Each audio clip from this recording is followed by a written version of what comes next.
of exciting stuff is happening out there in the boat world.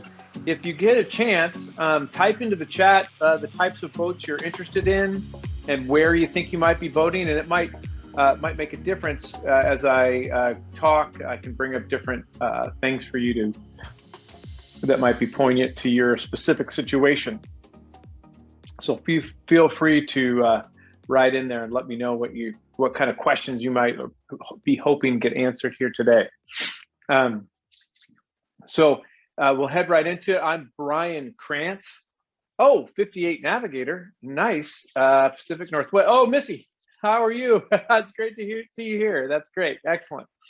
My name is Brian Krantz. I am the founder of Inside Passage Yacht Sales and have been selling boats since 2004 in the Pacific Northwest and owned our own company since about 2010. Tim, thanks for your trawler. Excellent. Walk around to the bow safely. That's a big deal for me. Commander 30, what a neat boat, Neil. That's great. Our company is a little bit different, Inside Passage Yacht Sales, in that I work very diligently with our salespeople and stuff to encourage them as opposed to trying to sell boats, we prefer that they make relationships with people about boating.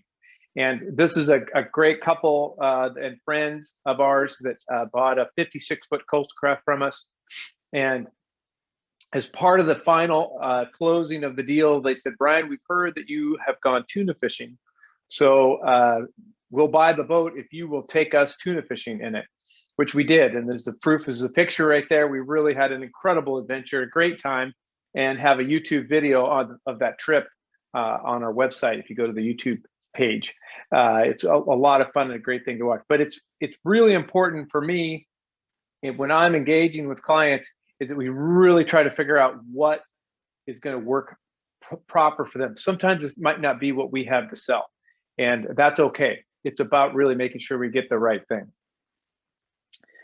Just a little bit about, just a little bit about me too. I was a mechanical engineer in college, did some other studies as well, but primarily in mechanical engineering, and then ended up becoming a boat captain, did towing and salvage for some time in the Monterey Bay area, and also down in the Channel Islands area of California.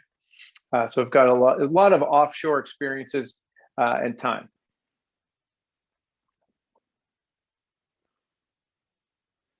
So the things you need to know, one of the most important things, and I talk a lot more about this in one of my other seminars, is that it's really important to find an advocate that can assist you in your search for boats. And I want to encourage people, if you find, and sometimes that might be a salesperson, but maybe it's not. Maybe it's someone that's a close friend or something. But you want to be able to find someone that you connect with and understands you and you understand them and you're comfortable with. If you get involved in a sales scenario where there's someone that you're not really quite gelling with, don't push forward on that. Don't chase that boat down through not a great relationship, because the marine industry really is kind of crazy, and it's really important to have people that are your advocates in the process. Let's see. About the boats, hull types. A lot of times folks will get to a boat show and they forget that probably one of the most important parts of the boat is the bottom. Everyone's looking at the top. What color is the carpet? What color is the interior? How many couches? How many beds? And not really think about the bottom of the boat, which is a really, really important thing. And the performance that you will get from the different types of boats is really, really different. The displacement hull that we show here up in the top is going to have more boat in the water than the other types of hulls. And that boat will typically only travel at what they refer to as hull speed. So it doesn't get lift from going faster. It's going to be a slower boat. Our trawlers, our sailboats, our monohull sailboats are going to be displacement boats. A semi-displacement boat, I kind of teasingly often will say, is a displacement boat with a really big motor that forces it to get up on a plane a little bit. But there is a definite hull design that makes it a little bit different than a displacement boat. It's sometimes a flatter back end, flatter back that gives it a little bit more lift.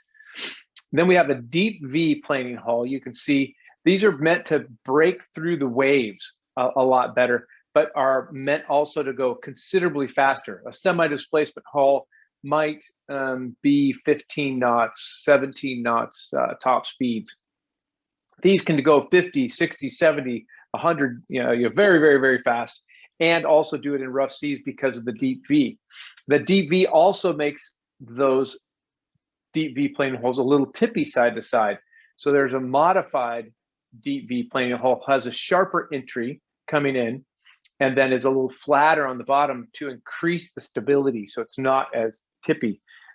It's interesting, a lot of people will go towards one or more of these models and not really take into account that they have, that they understand that there's other options that are out there. Often the tops of these 4 different types of boats might look very, very similar. There's a number of boats out there now that have a trawler displacement look to them, but are actually a planing hull underneath. So it's kind of an interesting thing. I got a question there from Richard. Thanks everyone for typing in. This is great. Which are brands of boats that are modified deep sea that work well in the Pacific Northwest? There's a number of them that are sort of the semi-displacement modified V. The back coves are a semi-displacement modified V. We sell Parker boats. The Parker boats have a lot of are a bit of a modified V. One of their models is not as deep a V. The Buffalo boats are a famous kind of commercial boat that we see all the time up here that are a modified V, a flatter stern. A lot of the guys like them. Most of those boats aren't going to usually go, they'll be a little faster than the semi-displacement, a little flatter running than the semi-displacement, but they won't go quite as fast as a deep V planing hull, or isn't as comfortable to go quite so fast. I hope that helps in that question a little bit. Let's see, we'll go a little further. Here are some examples of those different hulls.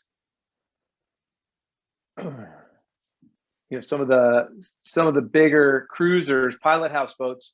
I have a Taiwanese built boat, the Anova, and it's 54 feet and it'll do 22 knots. And it's a semi-displacement hull. It's really, really big engines. Displacement hull would be some of the different tugs and things that we see. Another displacement hull picture down here.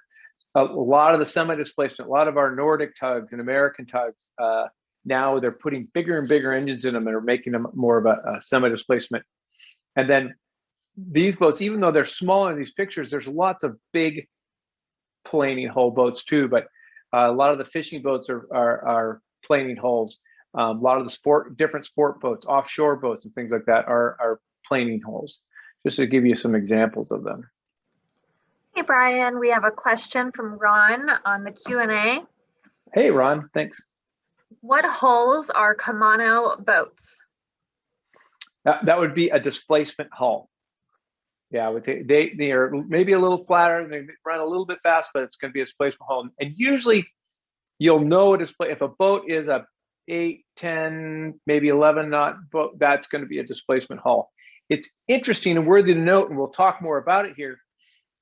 It is not, you aren't able to run a displacement hull at planing speeds typically. So you can put big motors in them, but everything gets kind of wonky doing that. But it is pretty common. I would say the helmsman, someone asked, are the helmsman 37s considered a semi-displacement boat? Do you know what top cruising speed you get in your helmsman? And I'll ask that and see if we can fit, that'll tell us. But the fuel economy, but also that if you have a planing boat, there's no reason not to drive it like a displacement boat. You can go slow in a planing boat. You're not going to have as much boat probably in the water.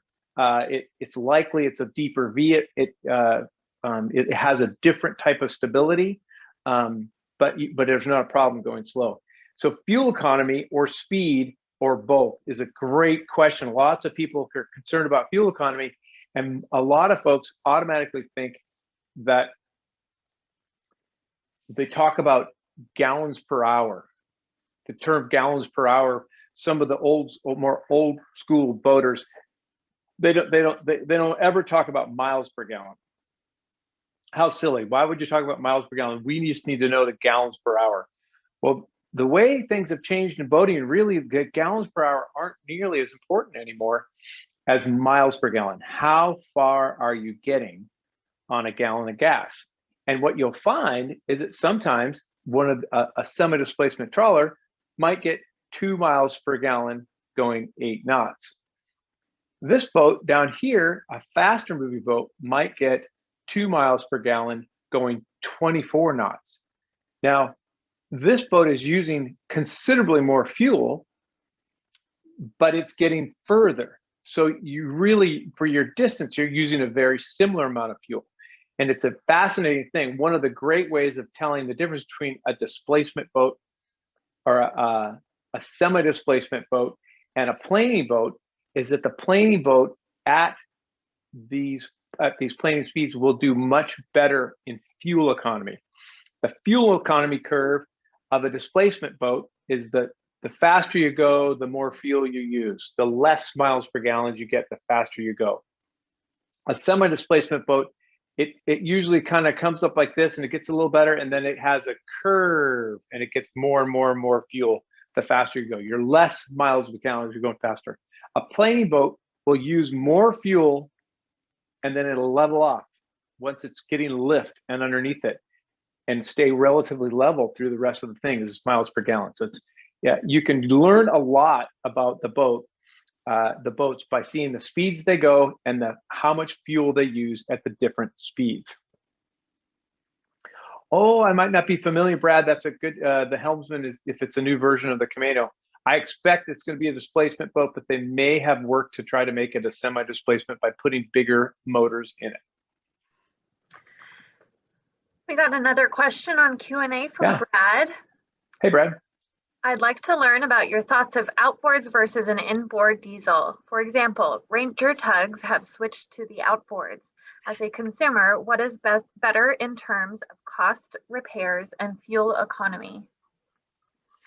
That is an excellent question, and it's a boat geek like I spends an incredible amount of time just considering that specific question. It's a great question, and a good friend of mine that was worked for many manufacturers, and I over cocktails were thinking and talking about that very thing, and he had researched it even more so than I had, and he had come up with something that is proven dramatically to be true for me. And that is, if you're not going to put 300 hours a year on your boat, it's probably more cost effective to use an outboard gas motor or using gas motors. If you start to put more hours on it, up to 300 hours, then it ends up being more cost effective to have diesel motors. Now, that is talking exclusively about the cost effectiveness of diesel engines versus gas outboards. Nothing about the pros and cons on your experience, how well the boat drives, how things work well, fuel economy. It's an interesting thing. Sometimes I've had boats before that were very fast and had poor fuel economy, and it drove me completely crazy. Even though the end result was I only drove that boat 100 hours a year, the fuel economy being bad only cost me a few $100s more than buying a boat. But I would sell that boat to get another boat that got better fuel economy just because I wanted to see better fuel economy. That's something that comes up with diesel engines, is you will find in diesel engines that the fuel economy is always considerably better. Even if you're only doing 100 hours a year, a lot of people just feel a lot better with a better level of fuel economy. Obviously, there's a safety factor to diesel. It's not nearly as explosive as gas. We don't have a lot of problems now with explosions in boats because of fuel injection. The fuel injection in gas gets rid of the carburetor. Outboards takes that, all those things on the outside of the boat. We do really much better than we used to, but nonetheless, gas is a much more dangerous thing to have. They got a question here. Since Ranger tugs, 31-foot or trailer berth, I hear they are light and not built near the same quality as the Nordic or American tugs. Would you agree or disagree? Boy, that's a tricky question. My experience has been that the Ranger tugs are one of the finest values on the market. And by that, I mean the most boat for the least amount of money. The Ranger tugs and the Cutwater brands have done more to develop and get people out and into boating than just about any other brand ever. The older Bayliner, when they first got going, they really got a lot of boat for a low amount of money in people's hands. And it's very, very common that people will start with a Ranger tug or a Cutwater and then move from that. They keep them in the boating world. They don't distract, even though they're maybe not built to the highest high level quality. They keep people in the boating world, and they go out and they buy a higher quality, higher end boat, fancier finishes, more rugged construction, things like that. So no, I don't think they're the same quality, but a lot of folks are not quite willing to invest in the more expensive boats until they've kind of test drove it out. And I think Ranger tugs and Cutwaters do a good job of meeting that goal. It's interesting in regards to some of them are outboard or diesels. The key on the Ranger tug and Cutwater is to look at how their bottom is designed. I know some of the people that helped them design some of their new stern drive and outboard models, and the bottom on those boats is completely different than the bottom on the older styles. Richard, yeah, the helmsman site states that the Serb 37 is a semi-displacement hull design. I can't say I understand how that bottom looks, but I'll be curious to look into it when I get an opportunity. So just a little bit about fast and slow boats. A lot of folks are nervous about speed. All the time I talk to clients and they get concerned that maybe that it's not safe to go fast. And there are times, I've been out in the water, there's logs, there's things everywhere, crab pots all over the place. You need to slow down.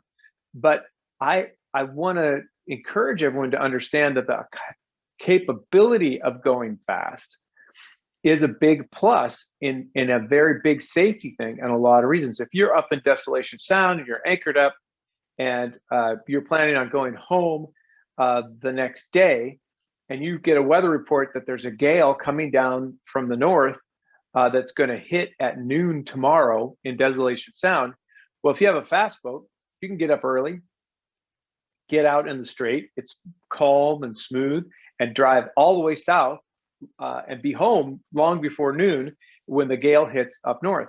Whereas if you're in a real slow boat, you wouldn't be able to make it, and you don't want to be out in a gale, so you end up having to stay and weather the storm in Prudhoe Haven up in Desolation Sound. Likewise, if you have someone that's got an injury, you can get someplace fast if you're in a pinch and you really need to, and you don't have to maybe happen to call a helicopter or someone to chopper them off, big dramatic thing. It can really there's a big part of being able to go fast that can make you increase your safety as well.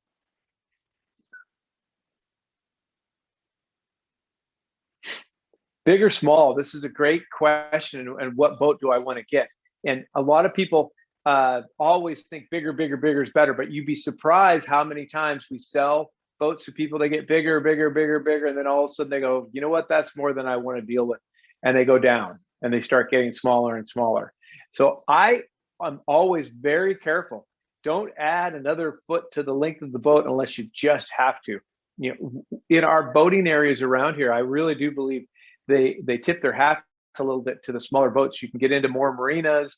You don't have this high electricity requirements and whatnot. People often get into these big passage making boats, which are fun, and I love them. And if I was going around the world, it'd be a big deal. But holy smokes, it's not as practical for buzzing around even up to Alaska. It's not necessary to have something quite that big. So think a lot about big or small. There's no question. Every time you add length to a boat, costs come right along with it. Storage, moorage, cleaning, maintenance, things like that all become much more expensive.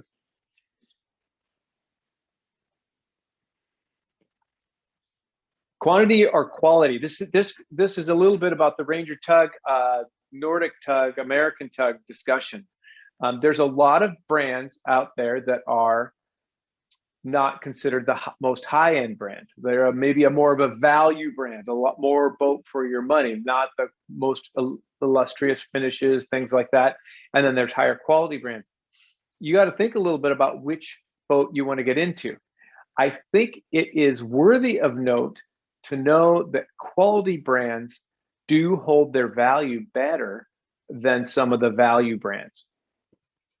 And it's important to understand those branding, and it's almost always directly related that the quality brand is going to cost you more to start with that boat, but your investment is almost always going to be safer with that more quality brand.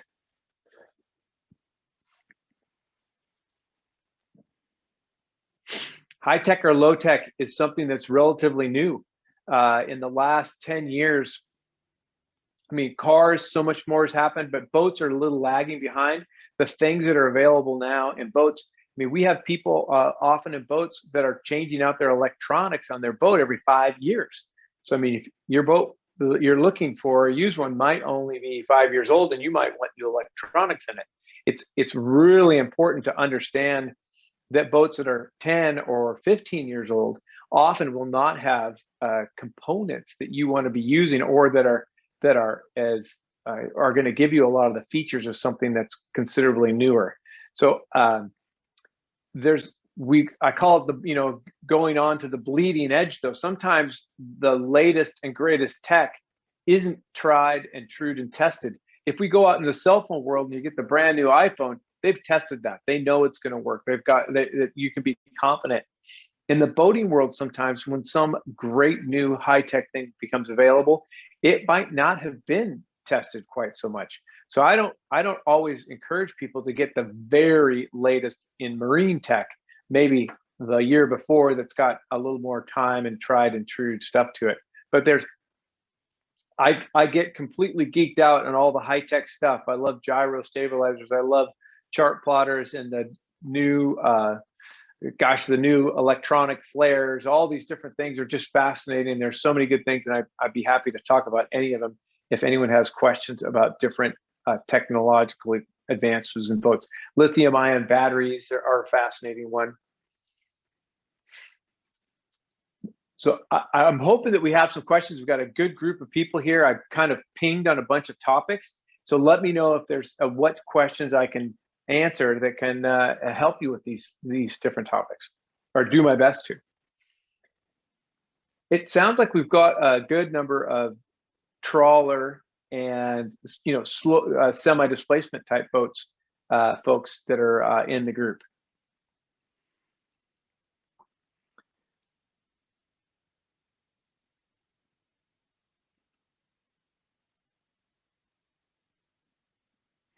Has anyone had a gyro stabilizer, one of the new gyro stabilizers?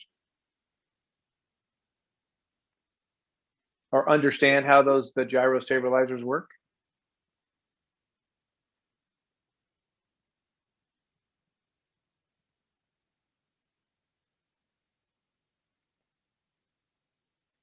It's a good question, Missy. What do you budget for maintenance each year based on length? It's going to the nature of your engines. It's an interesting question. Earlier, folks asked about the gas versus diesel and in servicing. It's worthy to note that a similar horsepower gas engine to a similar horsepower diesel engine, the gas engine is going to have 6 quarts of oil in it. The diesel engine is going to have 8 gallons of oil in it. I mean, it's just dramatically different. So the parts and pieces for diesels over gas engines are considerably more expensive for diesel engines than gas engines. Now you'll be getting much better economy in your diesel engine than you will in your gas engine that way. The longevity, the length of time that the diesel engine will last is dramatically longer than a gas engine will last. Your resale with the diesel, because of that, is better. So the diesel is usually a much better estimate. But one engine, often people will say, I really want a boat with 2 engines. Well, you got to understand that instantly doubles your maintenance costs. I mean, you have a dramatically higher maintenance cost by going with 2 engines. And you'll see that almost every commercial boat out there has a single engine. They put a single one in there because they're trying to make sure their maintenance costs are less. So it's a little bit of a moving target on how that's all going to work. And obviously, there's regular maintenance costs. You know, say you have $1,000 an engine to do oil and filters on an engine, but these are a larger diesel engine. But you're going to find there's some other things. There's belts that maybe need replacement, hoses that need replacement, so that will take that cost and could sometimes take it even to double that.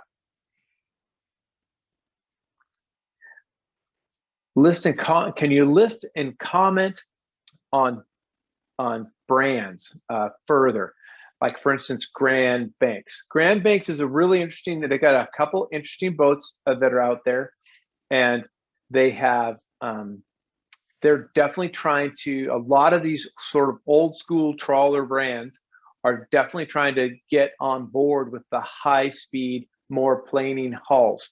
And so there's a lot of exciting things that are happening from the different ones.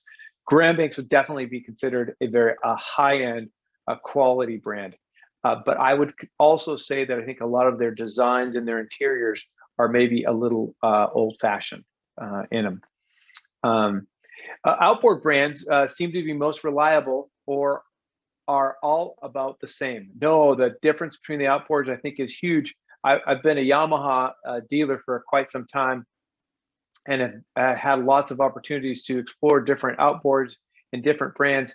And it's fascinating. I was invited to a seminar in Texas with Yamaha, and we were doing questions and answers, and I said, well, how come that you guys in Yamaha don't talk about the performance of your outboards very much? All these other brands are saying how they're faster, they're lighter, they're this, they're that.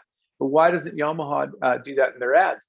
And the person got up in front and he said, hey, we know that the only thing that people care about from doing our market analysis, the thing that people care about is reliability. They really care about reliability. So we focus entirely, our whole marketing campaign is primarily towards reliability. And I do believe that Yamaha probably has a great reliability. Now, above and beyond an outboard being a higher quality, it's important to understand for your purposes where you will get that motor serviced. Yamaha for us in the Pacific Northwest is unique. There's more Yamaha service centers, from Oregon to Alaska than any other brand.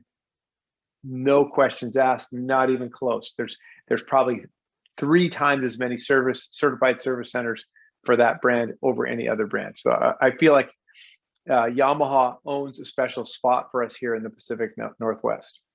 That's not to say that not some of the other outboards, especially from different size categories and horsepower ratings, there's a lot of different options that are out there. Let's see. I've been debating buying a 31 Ranger tug. The 10-foot beam concerns me with the command bridge. Anyone have experience in mild seas with the tippy experience?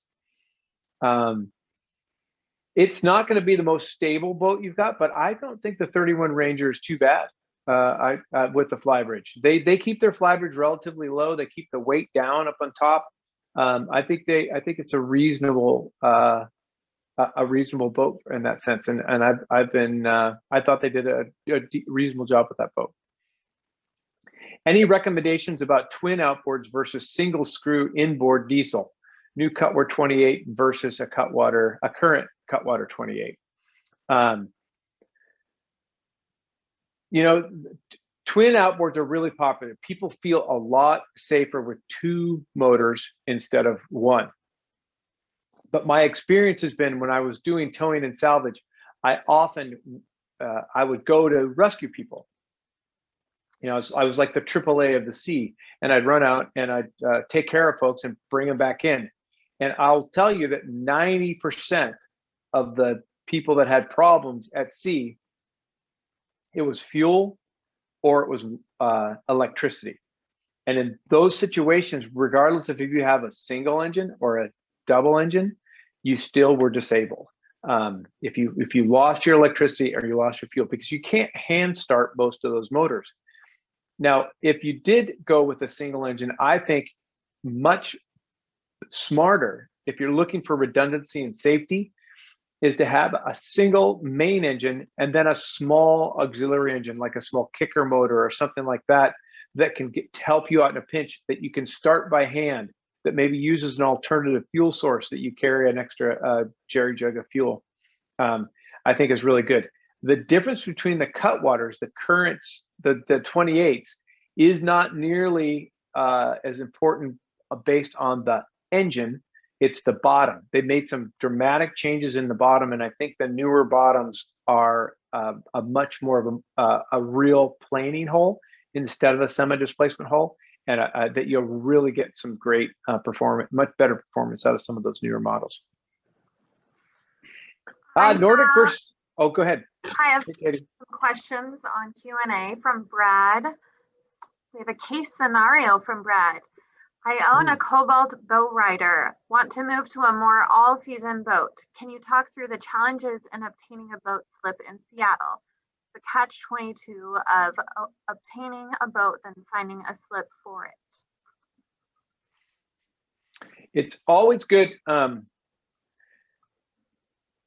What I found with boat slips in general is you might not always be able to get your first choice, but you can usually get something that'll carry you through the time that it takes to get your first choice. They might have a 1-year waiting list, but you just need to find something that will work for you until you get your first choice. We are definitely going to be in a pickle as far as slips go, because boat sales have been so good over the last year. They're not going to be a lot of slip availability. But as a standby, for instance, I'm very closely affiliated with the North Harbor Diesel yacht services up here in Anacortes, and they have on the hard storage, and they will launch your boat when you want to use it. Now they need a day or two advance notice before they can do that, but they're happy to do that, and then the costs are very, very reasonable. That might not be your first choice for a slip, but they have virtually unlimited availability for that service in that place. So do some research and find other options, and be open to not taking your very first pick to get you into the boat, get you out there doing it, and then wait until you come up on the list or whatever for your very best, the marina that you want and the slip that you want. I hope that helps, because I think it's a good suggestion, and that you should having those other opportunities, looking for that second best option opens up all kinds of possibilities always. Okay, we have another question from Tom. What advice would you give to someone who is interested in Northwest cruising but has no open water experience? Where would you start?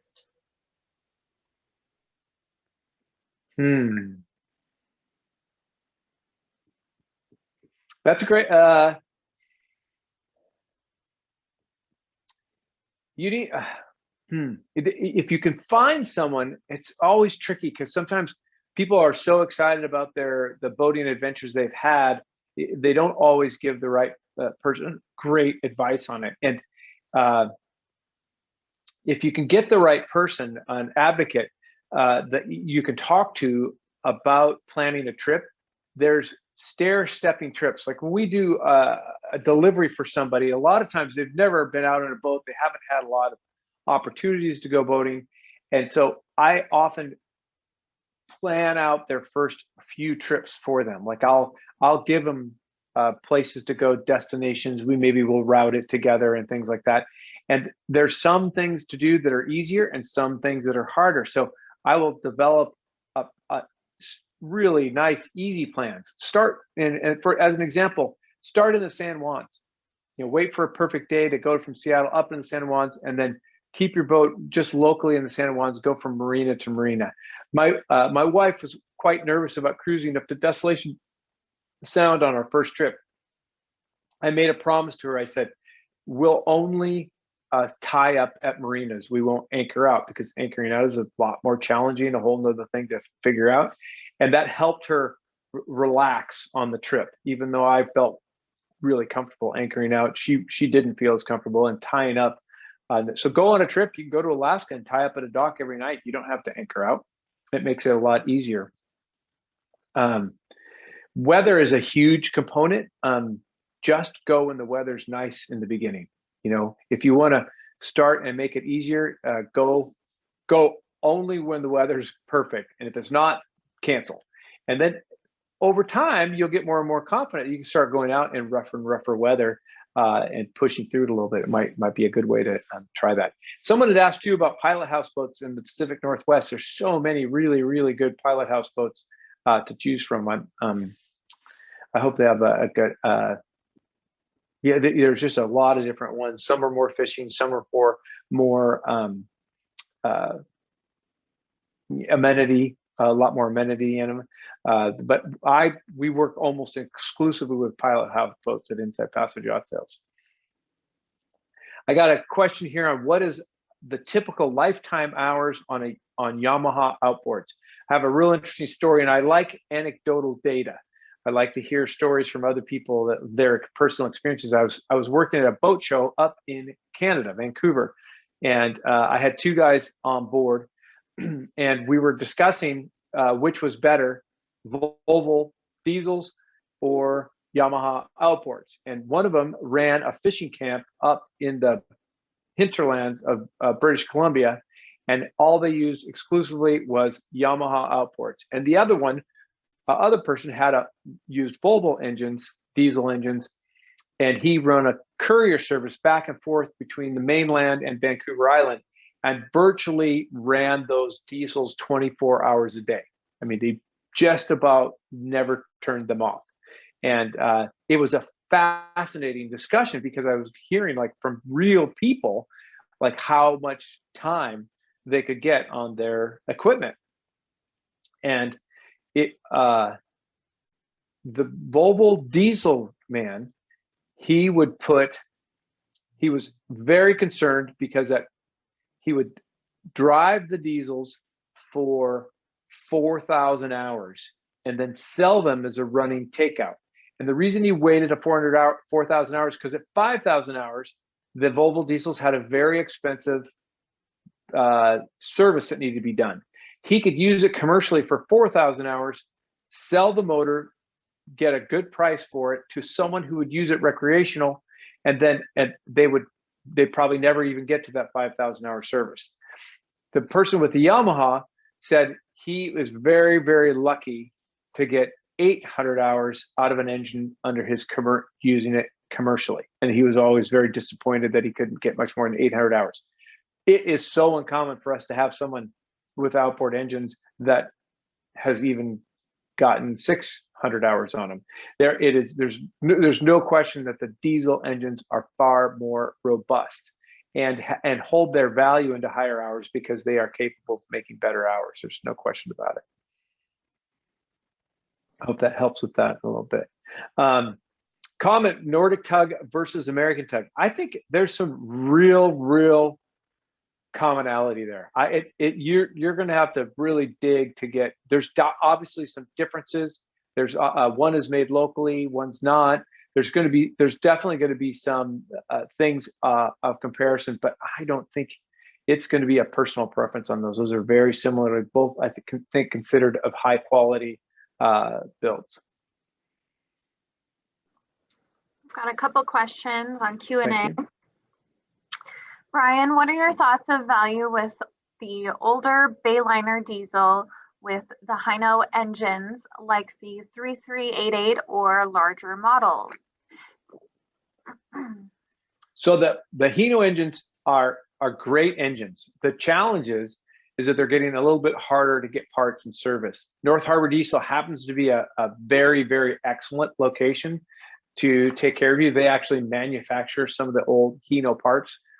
The first thing you need to understand, though, if you're getting into a Hino engine, it's a good engine, but you need to be prepared to have certain parts available that you might not be able to get when you're out cruising around. You're not going to find a current Hino technician like you would with a Volvo or a Cummins, as an example. But I think considering they are dated, I think that those motors still hold pretty good value. So you're not in a bad situation necessarily. Okay, and we have another question from Ron, a couple of questions from Ron. If I intend to keep my boat in the water year round in the Puget Sound, how should I look at boat lift versus bottom paint?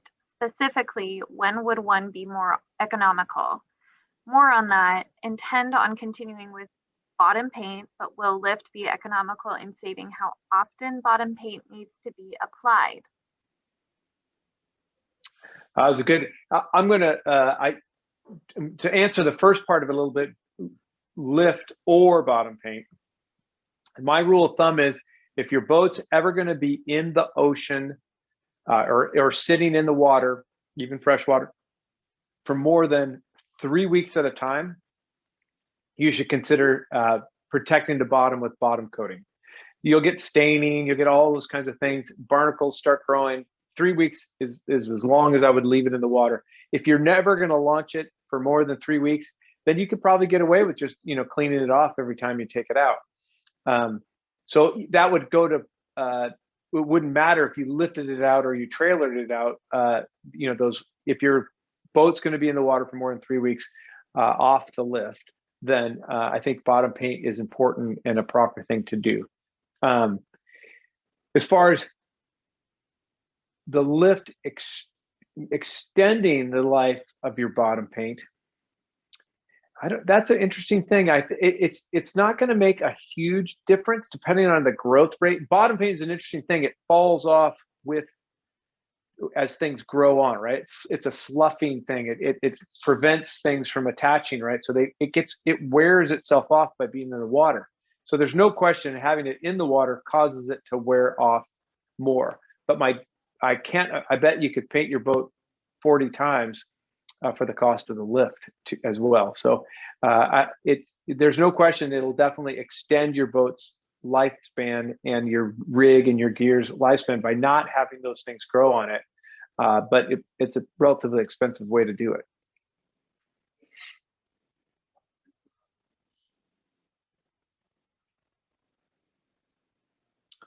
Let's see. Oh, Dan, that's a nice suggestion to everybody.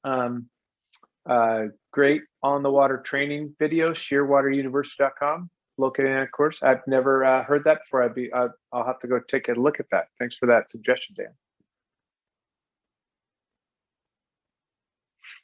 Tim, that's a great comment that some paints don't like to be out of the water. They'll want to be in there. So that definitely is. There's some paints that are probably better for dry storage than others.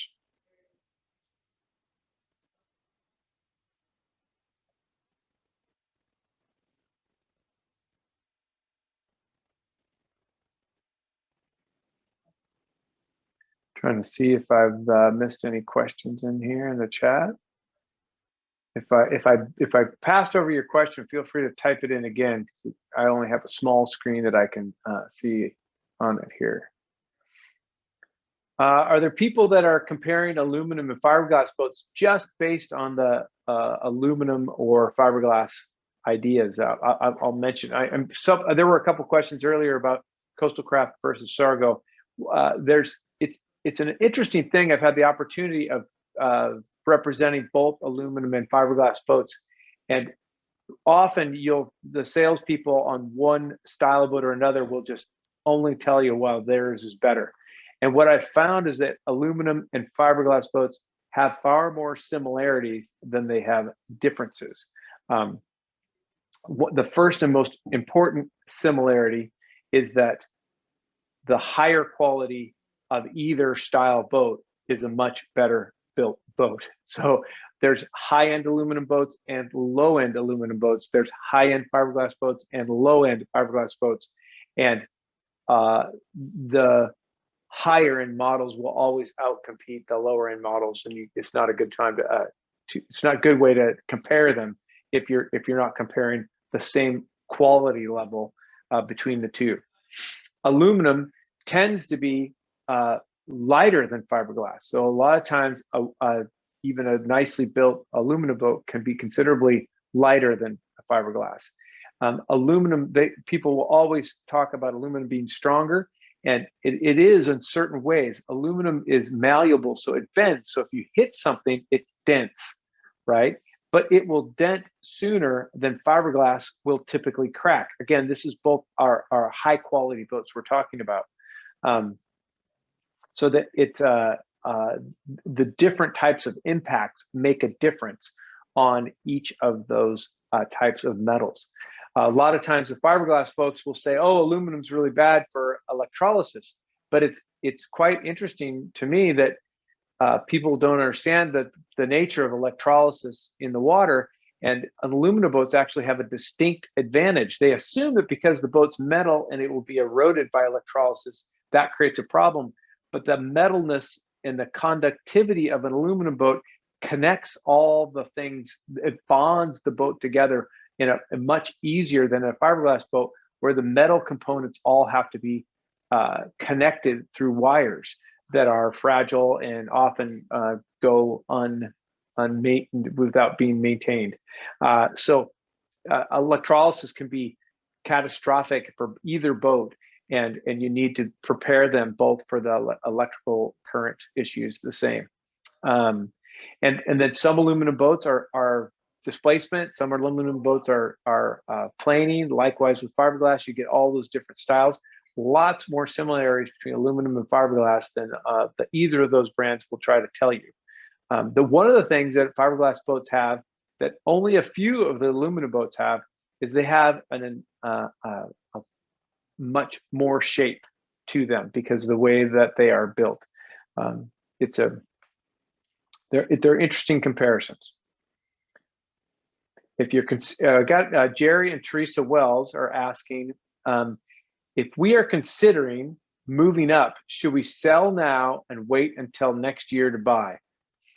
Well, you maybe are asking the wrong person, because I'm such a boat aficionado, and I really love it, and I love what it brings my life. It brings my family. I'm a why wait type person, and honestly, in the boat sales, one of our biggest things that a dealer can help the client with is if you can work through a dealer and they can sell you your boat as well as sell you and be involved in selling you the new boat, you can do a trade-in here in Washington State and not have to pay a sufficiently lowered amount of sales tax. So it's sometimes a lot better to do that upgrade all at once, rather than waiting to buy later, because you're just going to end up having to pay all the sales tax on the next one. So I always try to kind of link the sales together so that we can get the most savings in taxes. Jerry and Teresa Wells ask, we have a Bayliner 34 motor yacht and thinking of a Nordic 45. That's a big change. That's a really big change. You're going from what would be considered almost a planing boat, at least semi-displacement boat, the Bayliner 34, to a Nordic 45, which is, they would call a semi-displacement boat, but when you look at the fuel economy that 45 is going to be getting, I've gotten a chance to drive those a few times. Yeah, the fuel economy really does drop at the higher speed. So most people still will just take that slow. It is a boat, though, in a pinch, you can go faster in. There's no question it's going to be a much bigger boat. Sure is going to look nice. And you're going to be much more comfortable in that bigger 45 boat. And typically the fit and the finish and the resale and stuff of that Nordic is going to outlast the Bayliner 34. Although the Bayliner 34 is sort of an iconic vessel in the Pacific Northwest, it's really quite a good one. Okay, now Brad is laughing about something, but I can't tell. I'm not sure what Brad was laughing about there. We have another question, Brian. Sure. Yeah. From Lorena. How far out in the future are electric boats? Understand that this industry is just emerging. Excuse me. Oh, I just saw Brad, my comment about being in sales. I'm in sales. You should buy the boat right away. Now's the time. It's always a good time to buy a boat. Electric boats are interesting, and it's quite a fun thing to look into it. Everything about electricity, I don't care where you are in what business or whatever. The thing that makes it is holding electric back is battery capacities. How can we store electricity well? And so historically, there's a lot of electric driven boats that the electricity is generated through a diesel generator. And I mean, they've built lots and lots of boats historically that are diesel electric boats, but electric propulsion. Electric motors have incredible torque, which is super important in boats. Torque is a major thing that makes them work efficiently. So electric motors can often be very, very good. But the time when we have a boat that we go up to Alaska using exclusively electricity that is not generated with gasoline or diesel is not soon. We just do not have the capacity to store enough electricity to move a boat very far. And so you'll notice that the more electric boats that are coming out tend to be slower boats because they can have a little better lifespan being unplugged, running at low speeds. But I don't see us getting anywhere near true electrical propulsion in boats anytime soon. I have been very involved in selling and presenting boats with lithium-ion hybrid house power and really increasing the battery capacities on vessels. And it's been super successful, and the technology in lithium-ion batteries is really improved such that lots of regular manufacturers are starting to offer them OEM. From Jerry, Brad has got a comment for Jerry and Teresa. I'm not sure if everyone can see this. He said, if it helps, he decided to sell his boat to take advantage of the used market for boats right now. I'm going to wait to research and determine what will be the best for me as my next boat. That said, Brian's comment on the sales tax savings would probably be significant for you, depending on the value of the Bayliner at this time. Yeah, those are Jerry and Teresa Brad had good comments for Jerry and Teresa there. It's, in the sales tax credit, you can look at it and see what it is and see if it's worth pushing you ahead. A lot of times it can really be a significant savings on what you're going to get.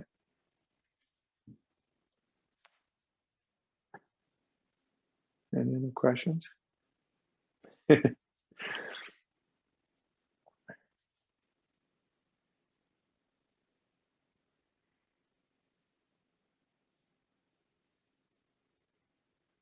Oh, Missy, thank you very much. It's great to see you guys, and look forward to talking to you guys later too. Thanks for coming on. Well, if there's no more questions, we're right towards the end there. Feel free to contact me. You got the contact information there. Let me know how we can help, and look forward to seeing everybody out on the water this year.